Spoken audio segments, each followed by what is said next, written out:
Esteve no encontrão aí, levanta a mão.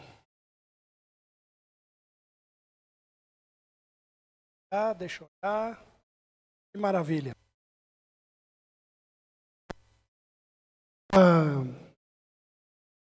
Não foi combinado, não conversei com ninguém, mas eu gostaria de dar um espaço aqui agora, para pelo menos uma ou duas pessoas que esteve no encontrão, pudesse dar o seu testemunho ou compartilhar um pouquinho do que foi o encontrão para você. Quem se habilita? Porque nesta hora muitos perdem a coragem.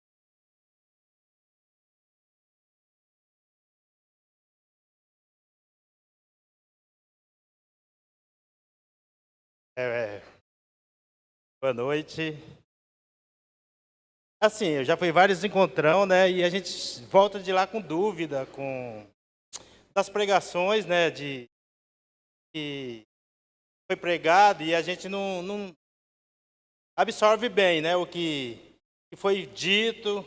Ou, não sei se eu não prestava muita atenção, né? Mas dessa vez foi muito bom. Assim, todas as pregações foram assim direcionada e esclarecida para todos, né?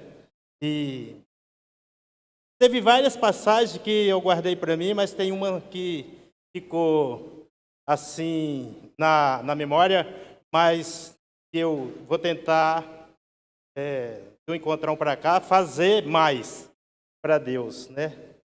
Que é a intimidade com Deus que o Paulo pregou, né? Que a pessoa tem que ter intimidade com Deus. Se você vem para a igreja, você vem para se encher ou você vem para derramar? E tem muita gente que fala que vem para a igreja, mas vem para a igreja para se encher. E aí é onde eu vinha também fazendo isso, né? E está errado, né? Você vem cheio para você derramar, para você ir lá fora e derramar e ficar cheio. Porque não adianta você vir aqui se encher, se encher, se encher até explodir, né? Você tem que derramar. Então, uma coisa muito interessante que ele falou foi que Deus, Ele conhece a sua voz quando você tem intimidade com Ele. Então, essa intimidade que eu quero ter com Deus é de eu falar e Deus me ouvir. Porque ele usou até uma passagem com o Heraldo, que foi ao culto no retiro, numa fazenda aí, né? E as pessoas viam de longe, lá vem fulano, né? Olhava de longe, lá vem. Ele usou isso como Deus vê a gente, né? Aí disse que o Heraldo apontou lá em cima, quem que será aquele cara que vem vindo, né? Quem é, né? E vem se aproximando, se aproximando. É o Heraldo, conheceram o Heraldo, né? Mas teve uma pessoa que chegou de moto, que veio vindo, todo mundo ficou olhando, e ninguém conseguia saber quem era, né? O cara chegou e ninguém sabia quem era. Então, essa passagem que falou me deixou muito assim, plugado em Deus, porque você tem que buscar mais Deus no seu dia a dia, na sua semana, para você chegar aqui já com Deus. Não vir buscar Deus aqui dentro, mas você vem de lá para cá, já vem com Deus. Deus tem que reconhecer e ver você e reconhecer a sua voz quando você pedir socorro para Ele. Amém? Teve várias outras passagens muito boas. Se alguém quiser compartilhar. Obrigado, Neto. Dessa turma jovem aí, adolescente, jovem, tem alguém? Não precisa baixar a cabeça, não. Pode ficar tranquilo que não vou obrigar ninguém. Só estou fazendo o convite. Não? Mas não vai faltar a oportunidade, né? Por que eu estou mexendo um pouquinho também, né, com vocês? Claro que é importante a gente poder ouvir um pouquinho daquilo que foi dito e daquilo que vocês ouviram e aprenderam nesse retiro, né? Lá no encontrão, enquanto, infelizmente, né, acontecia A Carne Vale, o carnaval, né? A Carne Vale Tudo. Vocês tinham o privilégio de estar em um retiro espiritual, né? Aprendendo de Deus. E sou grato a Deus por essa oportunidade que a igreja teve, né? De poder participar. Mas eu quero estar compartilhando um pouquinho da noite com a igreja. Como eu já falei antes, né? Onde estão os trabalhadores do reino? Todo filho de Deus, ele tem um chamado específico. Alguns ainda têm que descobri-lo, outros o conhecem, mas ainda não o priorizam, e outros estão vivendo plenamente. Mas todos são chamados para o trabalho, para a obra, para a seara do Senhor. Eu quero começar com uma ilustração. Diz que uma certa vez, um ônibus fazia um trajeto, ele atolou num lamaçal. E o ônibus estava lotado. E esse ônibus atolou no lamaçal. E aí o que aconteceu? Aquelas pessoas, aqueles passageiros que estavam dentro do ônibus, se dividiram em 4 grupos. O primeiro, os que desceram e foram ajudar a desatolar o ônibus. Segundo, os que foram embora, pois não queriam se envolver. O terceiro grupo, os que ficaram olhando, pois não queriam se envolver. E o quarto grupo, os que ficaram dentro do ônibus orgulhosos, como se não fosse problema deles, e ainda fazendo peso. Infelizmente, é uma ilustração, mas muitas vezes é uma realidade dentro da igreja. Ainda bem que o ônibus, né, foi pelo asfalto, pelo que eu soube, né? Não atolou com essa turma aqui, não precisou se observar que fosse acontecer algo parecido. Mas eu acredito que esse grupo aqui, todos iam descer, se sujar na lama, empurrar o ônibus, né? Ia ser aquela festa. Quando se sai para esses encontros, acampamento e piquenique, tem que se sair já com espírito de aventura. Senão é melhor não ir, né? Porque os imprevistos acontecem. Mas graças a Deus foram bem, não aconteceu nada. Pelo contrário, né? Aconteceram foi muitas bênçãos lá nesse encontro. Bom, mas nas igrejas muitas vezes nós encontramos esses grupos que além de não fazerem nada, atrapalham. Tem os que só mandam, tem os que vão embora quando aparece algum problema, os que realmente trabalham. Esses é o que Deus se agrada. Bom, em qual desses grupos nós estamos inseridos ou encaixados? A palavra do Senhor diz lá em Mateus 9,37, na verdade, a seara ela é grande, mas os trabalhadores são poucos. Isso o próprio Senhor Jesus que diz, e realmente, tem muito trabalho dentro de uma igreja, nos ministérios. Louvor, sou grato a Deus, né, como o pastor Irno já falou outra vez, sou grato a Deus, né, por esses grupos de louvor que nós temos, que não é só um, agora já são 2, de repente até dá para formar 3. Louvado seja Deus por vocês que têm ministrado, né, o louvor para a igreja, mas ainda tem lugar para quem tem o dom, para quem tem um chamado para essa obra, a escolinha lá no fundo para trabalhar com as crianças, eu sei que tem uma turminha, mas ainda tem vaga, ainda tem espaço para poder trabalhar lá.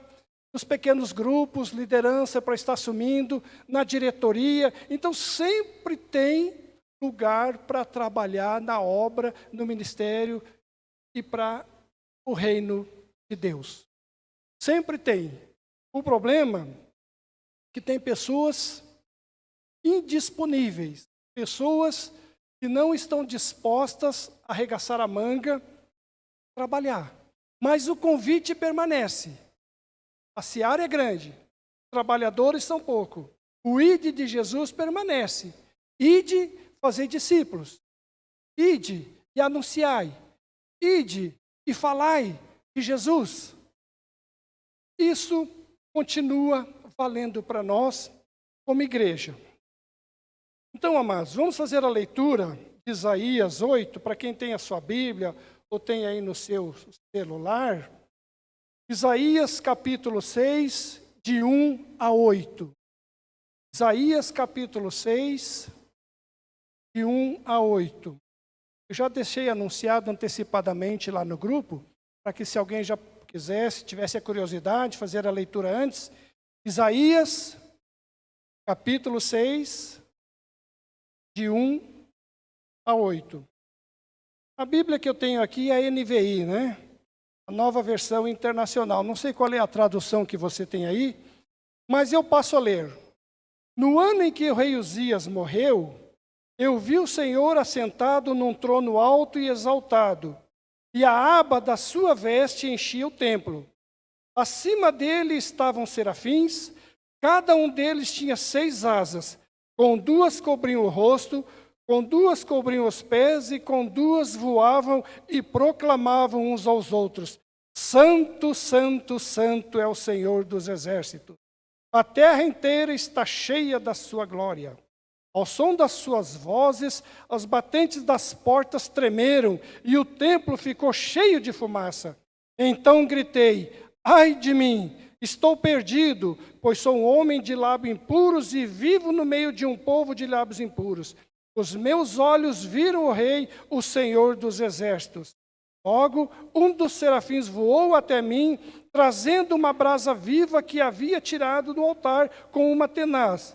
E com ela tocou a minha boca e disse: veja isto.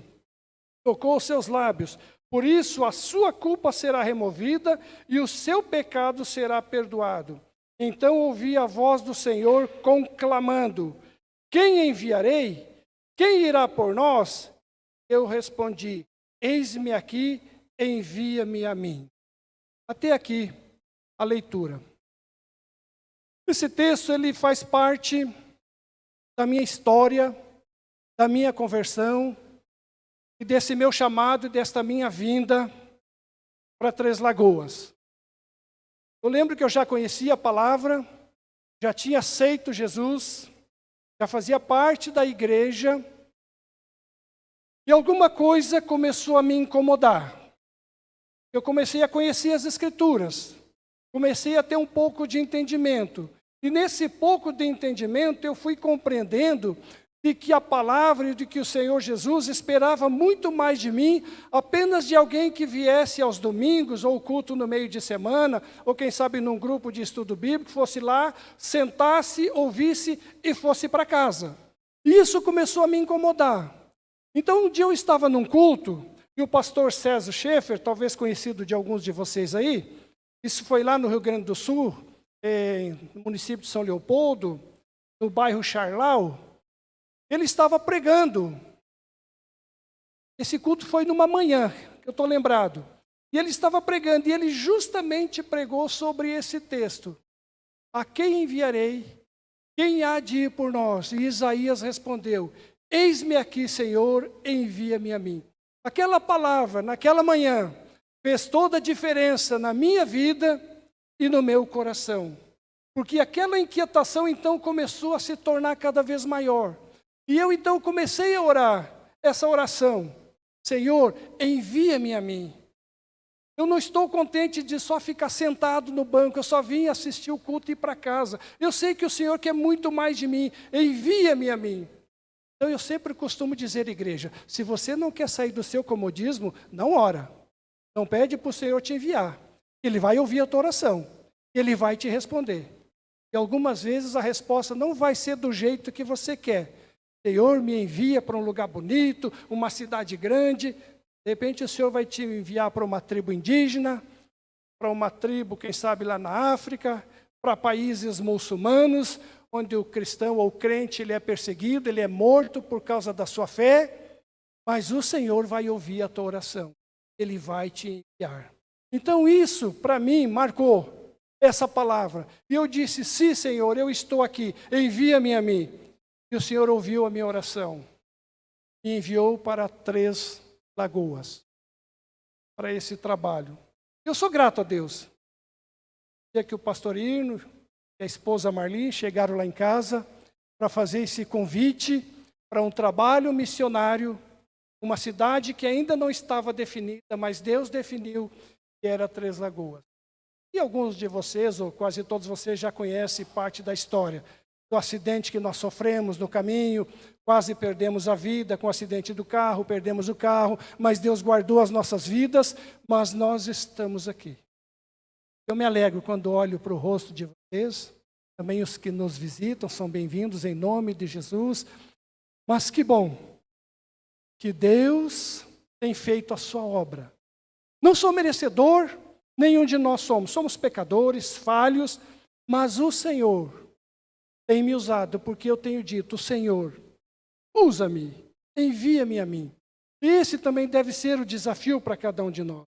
Então vamos entender um pouquinho desse contexto aqui, porque Isaías, ele também não caiu de paraquedas, ele simplesmente não surgiu do nada. Esse era um momento de muita crise que estava acontecendo em Israel. Na verdade, eram 3 crises principais. Era ela a crise política. O tão amado e estimado Uzias estava morto. Ele foi um rei que trouxe muitos benefícios à nação de Judá. Principalmente prosperidade financeira e segurança contra o inimigo. Aliás, isso é que todo ser, nós sempre esperamos, né?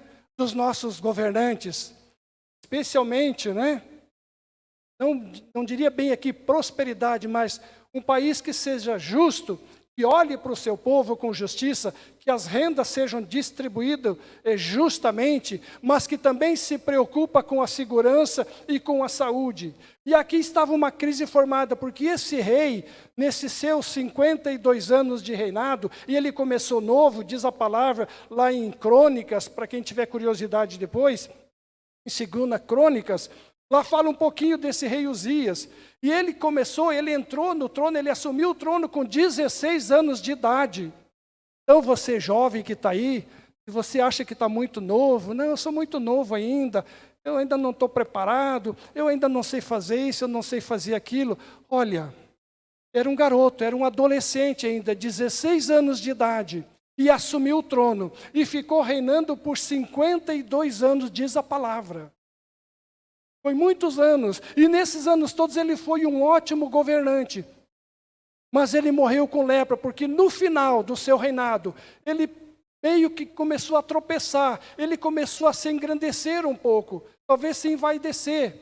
E por causa de uma desobediência, foi fazer algo que não competia a ele, veio a mão de Deus que pesou sobre ele, e veio a lepra sobre ele, e ele morreu por causa da lepra. Mas ele foi, segundo o povo e os relatos, ele foi um bom rei. Mas veio a crise, se instalou porque esse rei morreu. E quando um país fica sem o governo, começam as disputas de poder, onde às vezes as consequências não são medidas. Então o que estava acontecendo ali? Começou essa disputa de poder, todo mundo querendo assumir o poder, mas tinha o filho dele, que já estava tomando conta, e depois acabou assumindo. Mas isso acontece, não era só nos dias de Uzias. Também hoje, nos nossos dias, muitas vezes essas coisas acontecem. Uma outra crise era a crise social. Nos dias do profeta Isaías havia exploração dos ricos sobre os pobres, homicídios, injustiça nos tribunais, violência e o pior de tudo, sendo cometido por aqueles que se diziam povo de Deus. Ainda bem que essas coisas só aconteciam naquele tempo lá, né? As injustiças, os assassinatos, os roubos, né? Era só naquele tempo, né? Hoje isso não acontece mais, isso não é mais realidade no Brasil, não é mais realidade no mundo. É isso, gente? Não, né? O povo, o ser humano, ele continua o mesmo. Desde a queda da desobediência, ele continua o mesmo ser pecador. E se não tiver Deus no seu coração, que dirige a sua vida, ele sempre vai estar cometendo injustiças, vai ser ganancioso, vai sempre querer estar explorando o menor. E isso estava acontecendo lá. E uma outra crise era a crise espiritual. Israel havia se afastado de Deus, trocando o Senhor por ídolos. E os pecados do povo eram tão graves e numerosos que o Senhor chega a chamá-los de Sodoma e Gomorra. O povo tinha se desviado de Deus.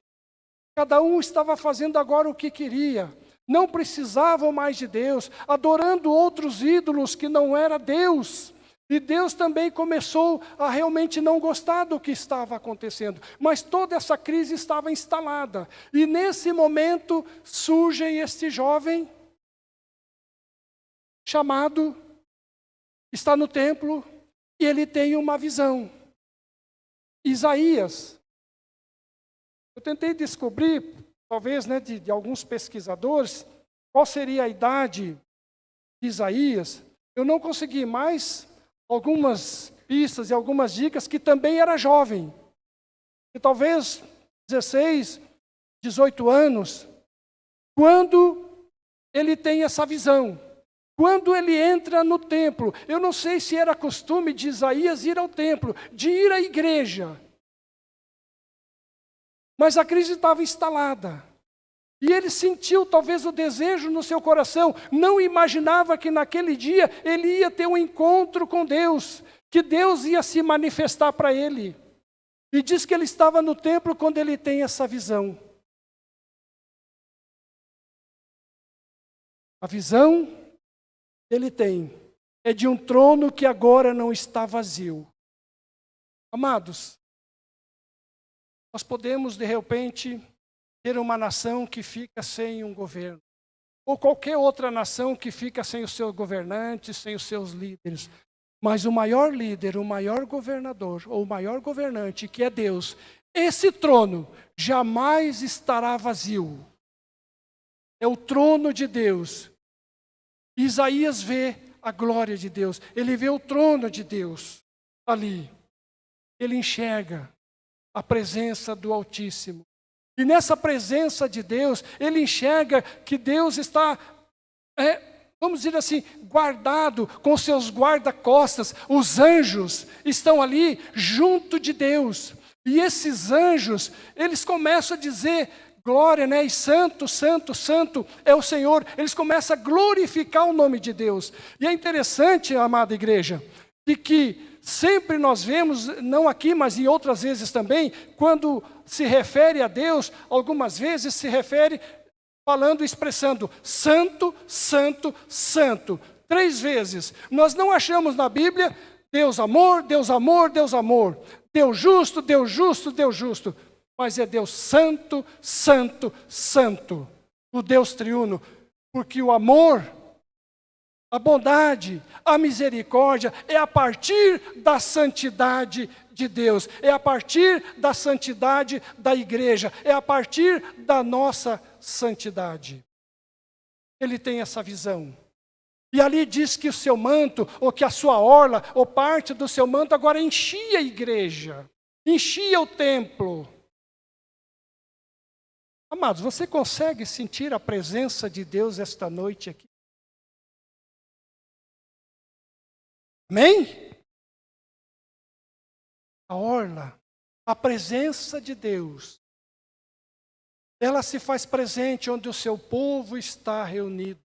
Muitas vezes nós não sentimos, nós não percebemos, mas Deus está presente. A presença de Deus enche este lugar. E Ele tem prazer em estar no meio do seu povo. O problema é que o povo muitas vezes não tem o prazer de estar na presença de Deus. Mas Deus tem o prazer de estar na presença do povo. E essa visão continua. Ele vê, diz aqui o texto, que as portas, né, se abalam, o templo enche de fumaça. Com aquele falar e aquela expressão dos anjos. Olha o tamanho e a glória da presença, não só de Deus, mas também dos anjos naquele lugar. Irmãos, eu estava compartilhando aqui. Eu estava, uma vez, lá no outro bairro, pregando. Tem uma cunhada, ela é uma serva de Deus, hoje ela está na Assembleia de Deus, né? Eu estava pregando para a igreja. Eu lembro que naquela noite eu estava falando sobre a crucificação de Jesus. Depois que terminou o culto, ela me chamou e me disse: João, enquanto você pregava, Deus me deu uma visão. O tempo todo tinha no altar uma bola de fogo sobre o altar. No caso lá era do lado, por isso que eu apontei para cá, né? Temos aqui a mesa, nós temos o altar, nós temos o lugar da presença de Deus. E ela disse: eu vi o tempo todo Ela tem esse dom. Deus deu a ela de revelar e mostrar coisas para ela que muitas vezes pessoas duvidam. Mas quem tem essa experiência, essa intimidade com Deus, sabe e entende do que ela estava falando. A presença de Deus, ela é realmente presente no nosso meio. Talvez nós não conseguimos enxergar com os nossos olhos da carne, mas com os olhos da fé.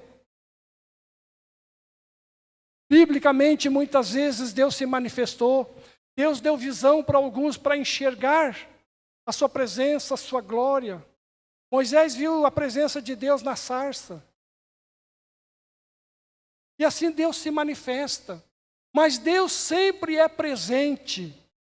Nós temos que aprender a entender e compreender que Deus é presente nas nossas vidas. Mas Deus começou a trabalhar na vida desse homem, desse jovem, Isaías. E começou a falar o seu coração. E ali diz que Isaías teve a visão da santidade. Mas, irmãos, nós aceitamos Cristo. Nós vivemos com Cristo. Nós temos que entender que a partir do nosso sim para Jesus, Deus começa a trabalhar a santidade nas nossas vidas. Porque Ele disse, né? Santo, santo, santo é o Senhor. E depois, certa vez, o Senhor Jesus também disse, sede santos como eu sou santo. Então Ele também agora nos chama e nos desafia a sermos santos. Na verdade, irmãos, nós temos que colocar agora no nosso coração, na nossa cabeça, assim como eu coloquei na minha, que eu não sou mais um pecador lutando para ser santo, mas eu sou um santo lutando contra o pecado. E é isso que tem que ser na nossa vida, lutar contra o pecado diariamente. Porque o pecado está aí a toda hora, tentando se alojar nas nossas vidas. Isso é uma realidade. Sede santos. Santo, santo, santo é o Senhor. E aí Isaías tem um reconhecimento. Ai de mim, que sou homem pecador. Não é fácil nós como igreja, irmãos, homens e mulheres de Deus, de reconhecer que eu e você somos pecadores, especialmente se estamos em pecado, de chegar diante de Deus, Senhor, tem misericórdia, ai de mim, pecador. Sou um homem de lábios impuros. E na época também era costume de que se alguém tivesse a visão de Deus, sabia que estava morto, sabia que ia morrer. Por isso Isaías se preocupou, porque ele já sabia desse costume, do que era dito na época. Ele tomou um tremendo susto, porque ele reconheceu na presença de Deus quem realmente ele era. E Deus, quando se manifesta na nossa vida, Ele mostra quem realmente nós somos. Somos pecadores. Mas aí diz, quando ele reconheceu o seu pecado, aliás, lembrei de uma historinha. Certa vez, de reconhecer o pecado, que muitas vezes nós reconhecemos e enxergamos o pecado na vida do outro, não na nossa vida. Mas certa vez um homem, numa cidadezinha do interior, viajou para longe, de trem, passou mais de mês fora, depois ele voltou. Quando ele voltou, que chegou na estação, encontrou o irmão, o amigo, o João. Sempre tem um João na história, né? Encontrou o João. E aí perguntou para o João, e daí, João, nesse período que eu tive fora, aconteceu alguma coisa por aqui? Meu irmão, aconteceu. Passou um temporal, um vendaval muito forte aqui na cidade e derrubou a minha casa. Aí o João, crente, sabedor da palavra de Deus, olhou para aquele outro irmão e disse assim, irmão, eu já te falei várias vezes, para você se arrepender, deixar de pecar, porque senão a mão de Deus ia pesar sobre a sua vida. Aí ele olhou bem para o João, olhou bem para aquele outro irmão e disse assim, pois é, irmão, só que a sua casa também caiu. Ele ficou olhando para João e disse assim: os desígnios de Deus são incompreensíveis. É muito fácil olhar o pecado do outro, né? Os desígnios de Deus são incompreensíveis, são inexplicáveis. Mas ele reconheceu o seu pecado. Ele reconheceu que ele era um pecador, que ele precisava agora da ajuda de Deus. E muitas vezes, irmãos, né? Nós estamos na igreja e nós cantamos assim, né? Eu vejo a glória do Senhor hoje aqui, a sua glória e o seu poder sobre mim. Algumas vezes, eu já disse, vou repetir isso de novo. Nós, como crentes, como cristãos, nós temos que sempre prestar muita atenção naquilo que nós estamos cantando. Prestar atenção um pouquinho na letra. Porque senão nós vamos estar mentindo sem perceber. Às vezes você está cantando algo que você realmente não vai fazer. Tinha um hino ali, né? Envia-me a mim. Você cantou esse envia-me a mim? Agora eu te pergunto, você está disposto a ser enviado? Você está disposto a que Deus realmente te chame, talvez para um lugar que você não queira ir? Envia-me a mim. Nós cantamos. Lá no versículo 8, depois disso ouvi a voz do Senhor que dizia: a quem enviarei? Quem há de ir por nós? Então disse eu: eis-me aqui, envia-me a mim. Nós devemos notar, irmãos, que o preparo para o serviço do Senhor passa por várias fases em nossa vida. Primeiro precisamos estar com o Senhor, contemplar a sua glória e a santidade. Depois passamos pela fase do reconhecimento que nós somos pecadores. E isso foi trabalhando cada fase naquela visão na vida de Isaías, até que chegou o momento em que foi feito o apelo e o convite: a quem enviarei? Mas antes disso, Deus foi trabalhando com Isaías, a partir daquela visão, onde ele pôde contemplar a glória e o poder de Deus, onde ele pôde reconhecer que ele é um pecador, que ele precisava do perdão, do arrependimento, e ele foi perdoado, porque diz a palavra que ele foi perdoado, que os seus pecados foram queimados e que ele foi perdoado. E agora então ele está apto para a próxima etapa, para o próximo passo, que é agora servir ao Senhor. Servir no ministério de Deus, para a honra e glória do Senhor.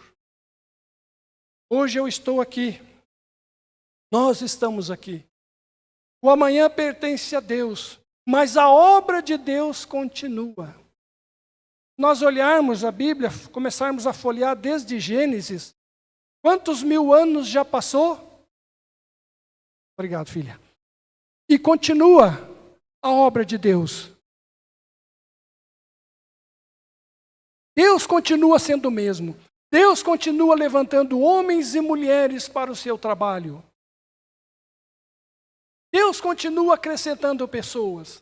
E Deus também tem chamado pessoas que têm dito não. Porque muitas vezes desiste no primeiro impasse, no primeiro problema, na primeira dificuldade. Muitas vezes, irmãos, é na dificuldade que Deus levanta homens e mulheres. É ali na luta, na dificuldade, na aflição, no problema, que Deus visita, que Deus trabalha, que Deus conversa e que Deus realmente levanta. Que Deus sara, que Deus cura e que Deus trata.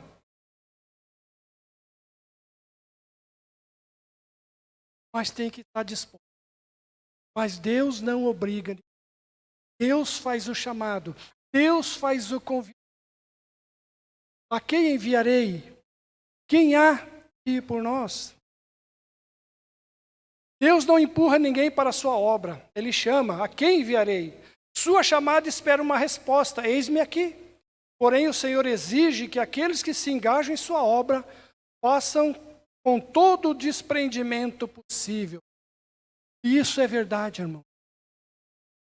Algumas vezes nós vamos ter que abrir mão de algumas coisas, talvez do nosso comodismo, do nosso bem bom, nosso sofá, da nossa casa confortável. Alguns chamados específicos que às vezes realmente alguém vai ter que abrir mão do seu conforto. Abrir mão de algumas coisas para se enganjar no trabalho e na obra. E há trabalhos e há chamados específicos. Quando Deus olha e Deus chama, Ele espera uma resposta nossa. Eis-me aqui, Senhor.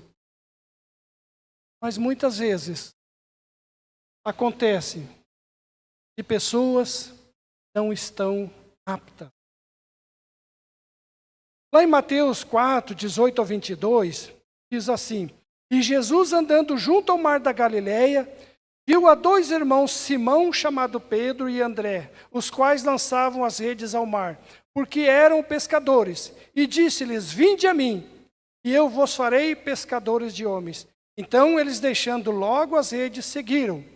E adiantando-se dali, viu outros 2 irmãos, Tiago, filho de Zebedeu, e João, seu irmão, num barco com seu pai Zebedeu, consertando as redes. Chamou-os, eles, deixando imediatamente o barco e seu pai, seguiram-no. E lá em Mateus 9:9, e Jesus, passando adiante dali, viu assentado na coletoria um homem chamado Mateus, e disse-lhe: Segue-me. E ele, levantando-se, seguiu. E lá em Lucas 9, seguindo adiante, e aconteceu que, indo ele pelos caminhos, um homem lhe disse: Eu te seguirei por onde quer que fores. E disse-lhe Jesus: As raposas têm seus covis e as aves do céu têm ninhos, mas o Filho do Homem não tem onde reclinar a cabeça. E disse ao outro: Segue-me. Mas ele respondeu: Senhor, deixa primeiro que eu vá enterrar o meu pai. Mas Jesus lhe observou: Deixe os mortos enterrar os seus mortos, porém tu vai e anuncia o reino de Deus. Disse também outro: Senhor, eu te seguirei, mas deixa-me despedir primeiro dos que estão em minha casa. E Jesus lhe disse: Ninguém que lança a mão no arado é apto, se olhar para trás, é apto para o reino de Deus. Então aqui, irmão, nós temos 2 situações diferentes. A primeira, quando Jesus vai passando, ele vai fazendo o convite, e prontamente esses homens que estavam trabalhando deixam de fazer o que estavam fazendo e vão seguir a Jesus. E não discute, não dão desculpa nenhuma. Simplesmente eles vão. Eu lembro que eu já preguei aqui uma vez sobre esse chamado de Jesus para os seus discípulos, e se nós prestarmos atenção, eu quero agora repetir o que eu falei naquela vez, que aqui de novo chama a atenção. Jesus chama pessoas que estão trabalhando. Vou usar uma expressão chula: Jesus não chama vagabundo. Não chama quem não quer trabalhar. Ele não chama os preguiçosos, escorados. Ele chama quem trabalha e quem está trabalhando. E esses homens que ele chamou, todos estavam trabalhando. E prontamente largaram o que estavam fazendo para seguir Jesus. Mas agora tem o segundo caso, de pessoas que vão dando primeiro desculpas. Agora eu não posso, deixa eu fazer isso primeiro, deixa eu fazer aquilo, deixa eu fazer aquele outro. Jesus diz: olha, você começar a olhar para trás, você não está apto para o reino. Agora ele já não está dizendo mais para o serviço, mas já não está apto para o reino, para a morada eterna, para viver com o Senhor, para trabalhar em prol do reino. Então essa palavra é dura para nós. Porque o Senhor Jesus, ele não obriga, ele convida, mas ele quer homens e mulheres que estejam dispostos. Ah, pastor, isso é muito fácil falar.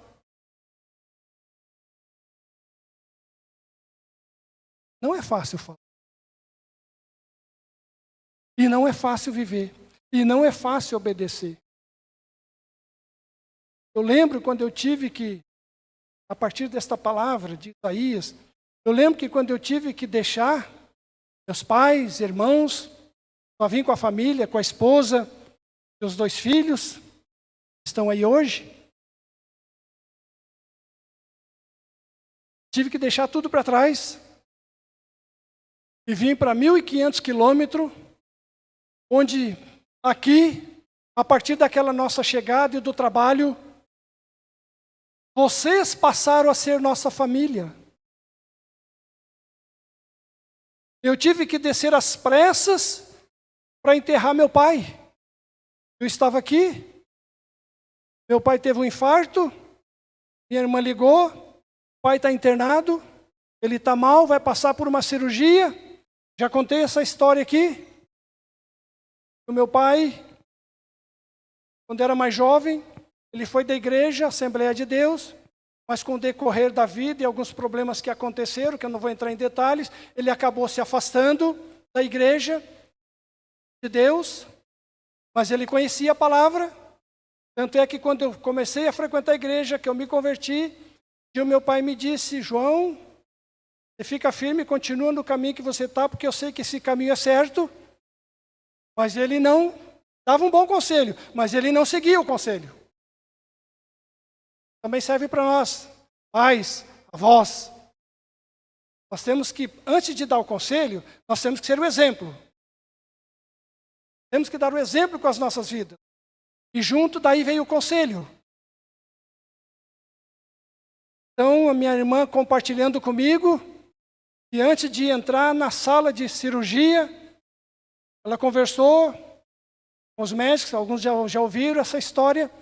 Ela conversou com o médico e pediu para os médicos: deixa eu conversar com ele um pouquinho em particular, antes dele entrar para a cirurgia. Os médicos se afastaram, a minha irmã conversou com meu pai, foi bem franca e aberta e sincera com ele, disse: pai, o senhor está indo para uma cirurgia do coração, é uma cirurgia delicada, é uma cirurgia de risco, e pode acontecer do senhor não sair da mesa de cirurgia. Mas o senhor conhece Jesus, já ouviu falar dele. Minha irmã também é crente. Ela disse: pai, eu posso orar com você? Ela orou com o pai e ela disse: pai, o senhor quer novamente se reconsagrar com Jesus, voltar com Jesus? Ela disse que ele balançou a cabeça, encheu os olhos d'água. Ela orou com ele e ele entrou para a sala de cirurgia.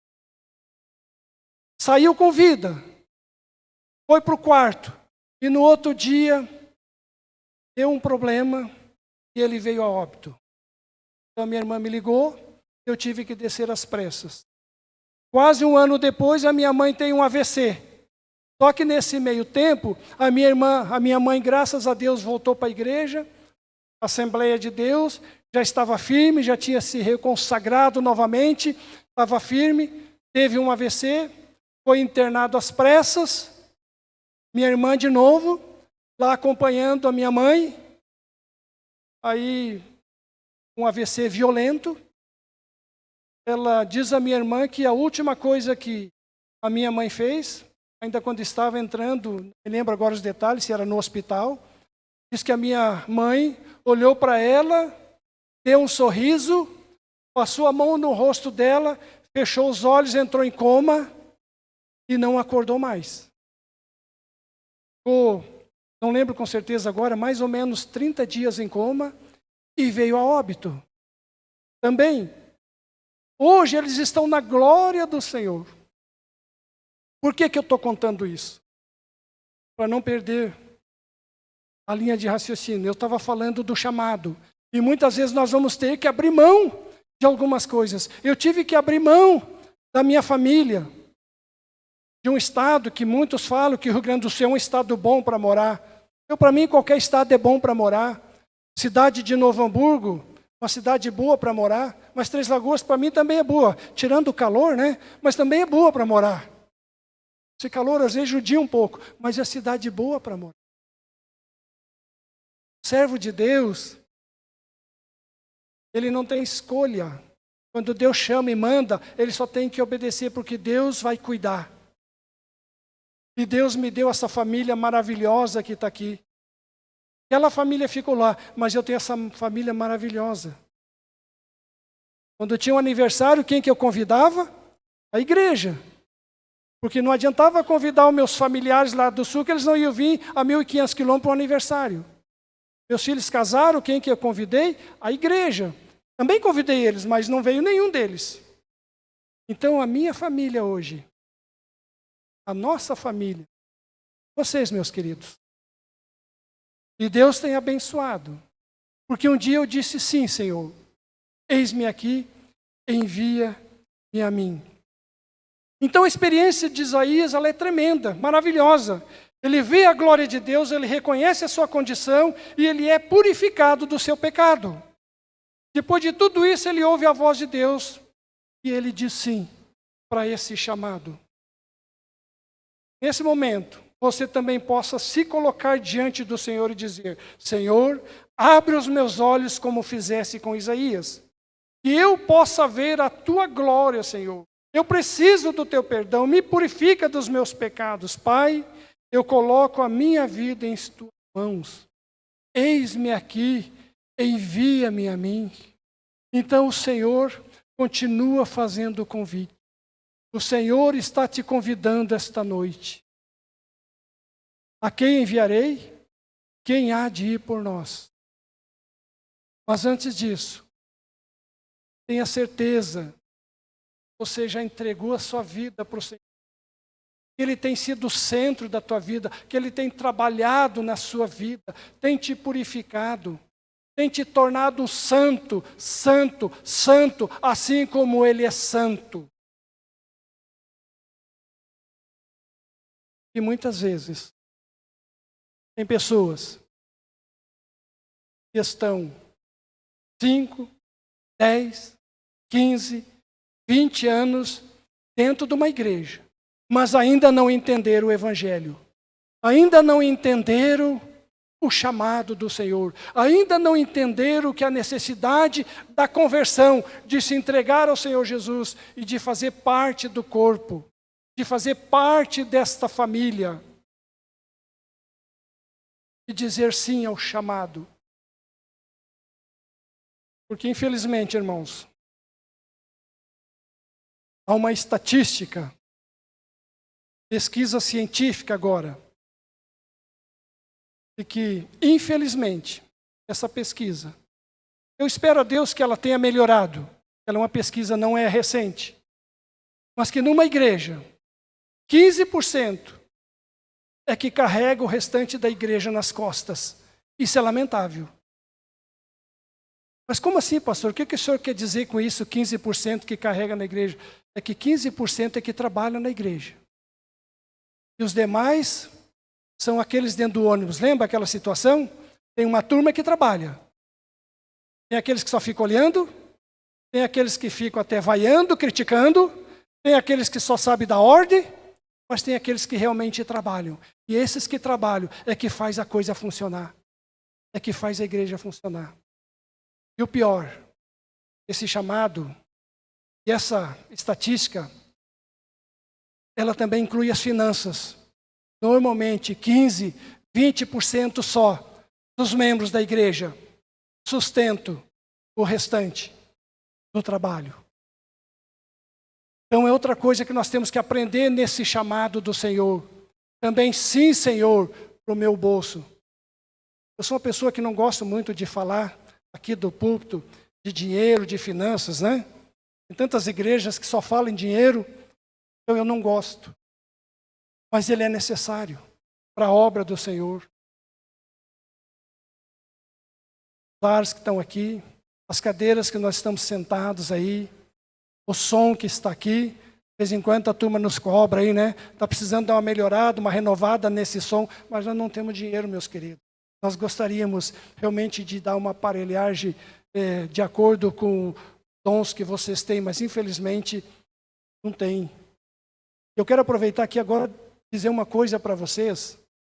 Eu vou aproveitar que a Daline não está aqui. Quem é a Daline, né? A nossa pastora. Ela não me autorizou, também não perguntei para ela, mas depois eu converso com ela.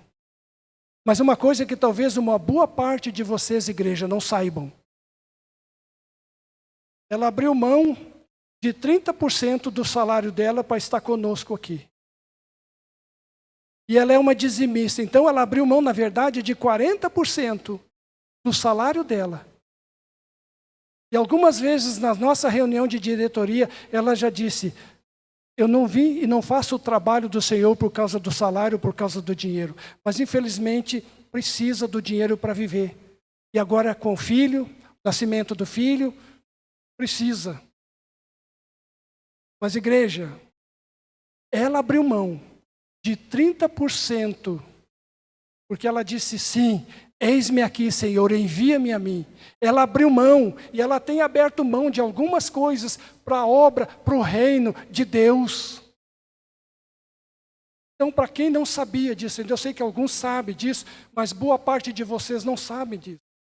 Ela abriu mão de 30% do salário dela. E ela é uma dizimista.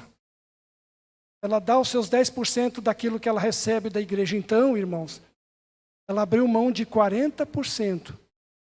Não para honra e glória dela. Que bom que ela não está aqui agora. Mas porque ela está convicta do seu chamado. E ela sabe que isso aqui não é o fim. Isso são coisas materiais. Isso tudo vai ficar. Mas o chamado de Deus é para a eternidade. Não é para essa vida passageira aqui. Então, irmãos, que Deus continue trabalhando no seu e no meu coração. No seu e no meu bolso também.